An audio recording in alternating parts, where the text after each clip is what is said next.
said they love most about Sonic the Hedgehog, like Sonic Colors, Sonic Generations. Actually, speaking of colors, these guys, the wisps right here, fill up our boost bar, and then we can use the boost button just like that to kind of blaze through any obstacles or enemies in our path. In the top right, you're going to see some of the characters jumping in, talking to us. The cast of characters are all there, so fans will hopefully like seeing them return. The game itself is actually, I'm kind of going really quickly, but I'll slow it down to show you guys. Yeah. I mean, take your time. Sonic games, you can go fast, but by jumping twice, I can do the homing attack there. Yeah. And I can also double jump just by doing the jump without moving too quickly. And then I'm going to go up here. All right, cool. So this game's storyline is a little bit different from most of the past Sonic games that we've released. In this game, Eggman has actually taken over the world. Oh. And it's up to Sonic, classic Sonic, and an original character that players will make to fight and take back the world. And that's kind of the key storyline of the game. Oh, okay, cool. So as I'm going through here, you're going to notice so we're switching to a side scrolling. Yeah, did you see that? Yeah. Seamless, nice. Exactly. It's a lot like Generations, a lot like Colors. And we're looking at, like, you know, what did people really enjoy? What were the best moments for 3D Sonic?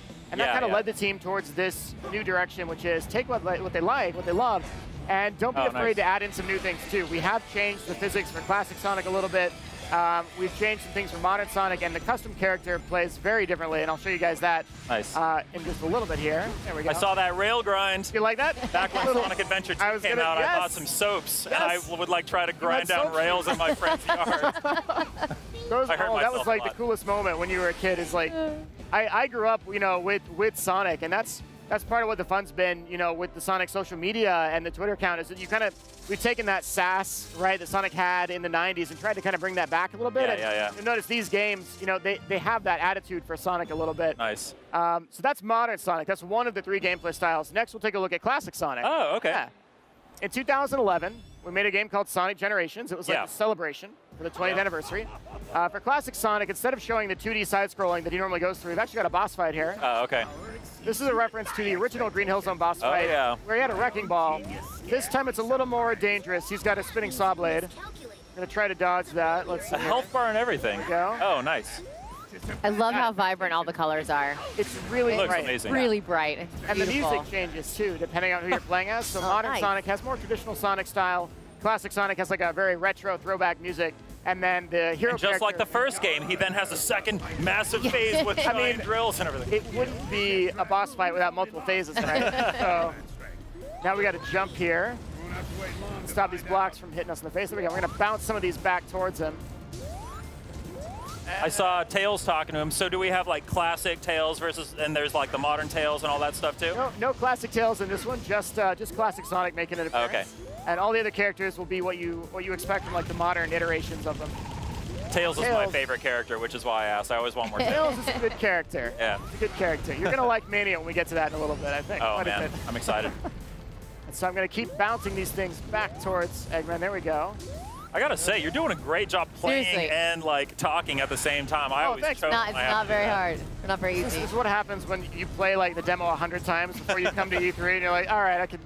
You're looking away from the TV to like answer my question. Oh yeah, I could just like stare at you the entire time probably, and we'd be okay. All right, one more hit, and then I've got him, and we'll take a look at the custom character. He's gonna fling some more stuff here. So he's kind of like throwing parts of Green Hill Zone, little checkerboard chunks at us. There we go. Yeah, I love you can see the background has all that Green Hill. Notice the dust in the desert. It's actually kind of like a desert Green Hill. It's because as Eggman has taken over the world, it's had some adverse effects on the environment. People may not know this. A lot of the viewers probably will know this, though, but the original story of Sonic was actually kind of this like nature versus technology thing going on. And so you'll notice some similarities within this game. Eggman's taken over. Here's what's happening to the world because of it. Wow. Okay, cool. All right, time for one more in Sonic Forces. That's the Avatar stage. Now, we've got this randomized. Oh. So, like, this is a custom character on the left there, and in the demo here at E3, it's randomized because we didn't want people to spend like an hour in line customizing, you know, whatever character. But you can choose from one of 7 different animal types. Each animal type has its own special ability. Some might pull in rings. Some might have an extra ring when they get hit. Can I make one that looks just like me? Like just like you. That might be tough considering they're all generally animals. But you can maybe make a bird that looks kind of like you could do like a little flick thing in the front. Oh yeah. There you go. I never maybe try that. myself as like a bird person, but I could get behind that. You could totally do that. And you can accessorize it quite a bit within the game. As you clear the levels, you'll be unlocking different things to outfit and equip your character with. Oh, nice. And as with any game that has custom characters, of course, we had to put them in the cutscenes. So if you want to be really silly, you know, you can kind of do that. And here's the serious cutscene, and then here's your character walking in with this crazy accessories. Like, okay, sure, why not? You know. Now, the cool thing about the Wisp-On, I'm platforming right now with that gadget I equipped. It's called a Wisp-On, and I'm getting the burst, and it kind of lets me just bounce through here. There we go. Just fly through the level. Yeah, exactly. But in addition to platforming, I can also hold down R2 here to use it for flamethrower. Yeah, exactly. Let's go back. All right, we'll go this way, I guess. So I'll show you guys. As we run through, I can just kind of hold this down to mow down enemies. Oh, nice. And there we go. Everyone needs a flamethrower. Just why not, right? Why not? And you can customize this. So I could play this level with the flamethrower and beat it and be like, I want to try that with a different Wisp-On. And I could go with a totally different style of attack, a totally different style of platforming. Now, it is important to note that even though Sonic goes fast, sometimes you got to slow down just a little bit. No, and that's what these sections are for. It's kind of, this is harkening back to the platforming required in a lot of the old Sonic games. There we go. Whoa, that was the hard part. All right, that looks I'm awesome. feeling better now. That was that's the hardest part right there. If you have 50 rings and you go through a checkpoint, will the little ring be above it? Not in this one. Not in this one. It's a good Sonic 2 reference, though. Oh, come on, there we go. Now, oh yeah, back here, that was a red star ring. So the red star rings are collectibles. You see on the left there. Yeah. It's a reason to go back and replay a level and find, you know, can I collect them all? And maybe there's something in the game that people can collect them all. I won't say any more than that, you know. But we like adding things in so that you have a reason to go back and replay a level over and over and over and find something new. Are we going to be looking for Chaos Emeralds and Forces? We haven't said anything about Chaos Emeralds just yet. So the storyline and kind of what it is, the reason that Eggman's taken over the world will all be revealed in the future. Yeah. Cool. Here I'm jumping ahead, Justin. Jumping ahead. He's asking the good questions. You know? Gotta hand it to him. All right, now I'm using the bumpers at this point, R1, L1, to kind of jump left and right. I'm trying to dodge these sections that this giant enemy crab robot is throwing at us. I know what you did there. Did you catch that? I caught it. Now, we're not going to flip it on its back for massive damage or anything else, but what we are going to do is just keep dodging, and then kabam! Boom! Great! Hey, check it out. Whoa! Oh, cool. So we go into this little cinematic moment. We're going to wrap. We have like a grappling hook we use to wrap around the crab's legs, spin it over, and then there we go. And so that's kind of how the custom character plays. Wow. Cinematic moment. Yeah, surprise. So does the wisps and everything, is that limited to the custom character, or can Sonic use those as well? So Sonic uses primarily just the boost wisps for his boost gameplay, and then your custom character is going to get to use whatever type of wisp-ons that you collect as you go through the game. So it really is 3 different ways to play the game. It totally is. And even the controls for the custom character are a little bit different from modern Sonic. Nice. And that's because we didn't want to make just Generations 2. Sure. And we wanted to add something that kind of evolved the gameplay a little bit. And so that's why what you saw there was very unique as we got to all 3. Well, even you said, like, even the avatars, they have different weapon options, and they have different characteristics. You could actually go back and play it with each of those differently every time. That's right. And some parts of the levels will have specific sections built for different wisp-ons. Oh, cool. So you'll see a trail of rings maybe, and the lightning one will let you follow that trail into the sky to get a secret path, right? So there's all sorts of things hidden in there to encourage people. Once you've beaten it once, you haven't seen everything. You know, go back, try it again, and keep finding out more. Nice. Very cool. So, yeah, that's Sonic Forces. When is Sonic Forces coming out? Sonic Forces comes out this holiday.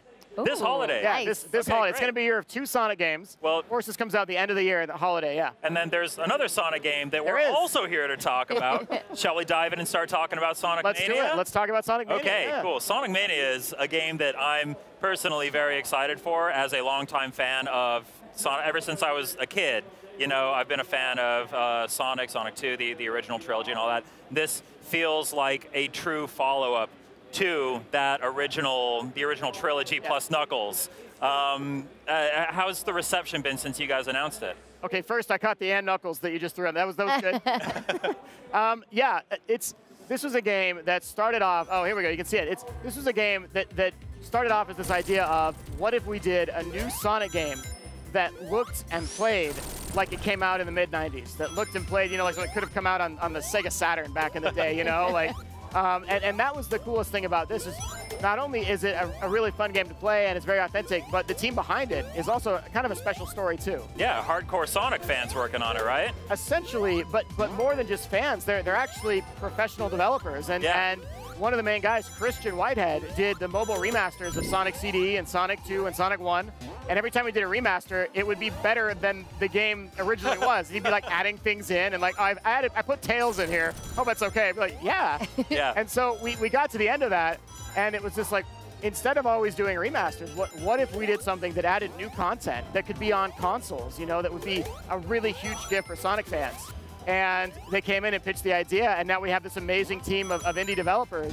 They're all very good at what they do, that are making this game, and we're so thrilled for it. It really feels like a celebration of Sonic as a character and as a franchise and as a you know, symbol of the 90s and of our culture and everything. It looks fantastic. So this is like a throwback to the classic Sonic, but what new features did you guys add that weren't in any of them before? There's a lot of stuff in there. One of the big things that we've talked about already is that classic Sonic, in the old games, all right, so we have Tails, Knuckles, and Sonic, right? Tails can fly. You know that because you love Tails, right? Knuckles can glide, and he can, like, hit a wall and climb up the wall, right? And punch stuff. And he can punch stuff. Okay, that was in our trailer. Yep. And then... I'm a big fan, I told you. it was a good trailer, yeah. And then Sonic, though, didn't have anything. Like, he could curl up into a ball, but so could the other characters. We're like, wait a minute, this is kind of imbalanced. Sonic doesn't have any ability. And so Christian and the team said, we have an idea. It's this thing called the drop dash. And if you jump and hold the jump button a second time, when you hit the ground, you'll instantly spin dash. Which is kind of cool because the spin dash, you know, Sonic's in a ball and he curls up and goes really fast, right?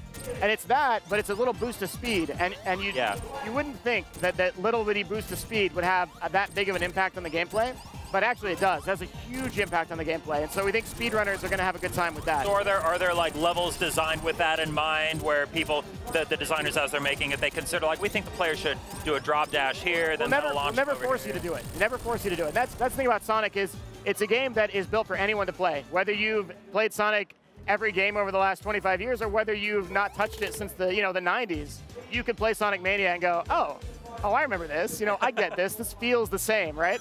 Here's Chemical Plant, actually, that we're showing off now with Knuckles. This is a good example of another thing that we've added and changed. This is a totally new act. This did not exist in Sonic 2. But what you see here are the blue water that was in Sonic 2. Yeah. You can turn it into a gel now in our version of Chemical Plant Act 2, and you can bounce on that. I still have nightmares about drowning in the chemical plant, though. I've told many people here at E3 that if you need a good alarm clock to wake up to, perhaps the best one is the drowning music from Sonic the Hedgehog. That's a good call. You will wake up screaming every morning. Oh my God, it's terrible. Yeah, the sound really is really important in this. I mean, it sounds exactly like it used to. Of course. Did you guys have to like remaster everything and then like, you know, revamp all the tunes, or did you start fresh? All right, this is a cool story too.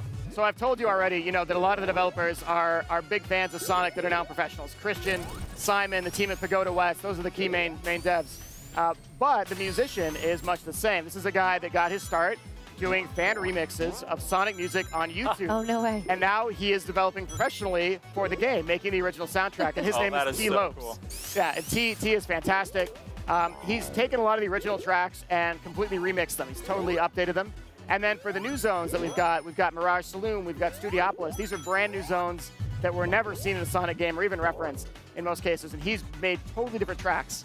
And so we're pretty stoked for those. We've put a couple of those on YouTube and given them out to people. Like, listen, you know, the music for Sonic games is almost consistently always really good. Yeah. And T has done a phenomenal job living up to that bar and, in my opinion, even surpassing it. I'm a sucker for great music and games. And like, I mean, Sonic 2 is one of the best gaming soundtracks of all time. So I'm super excited.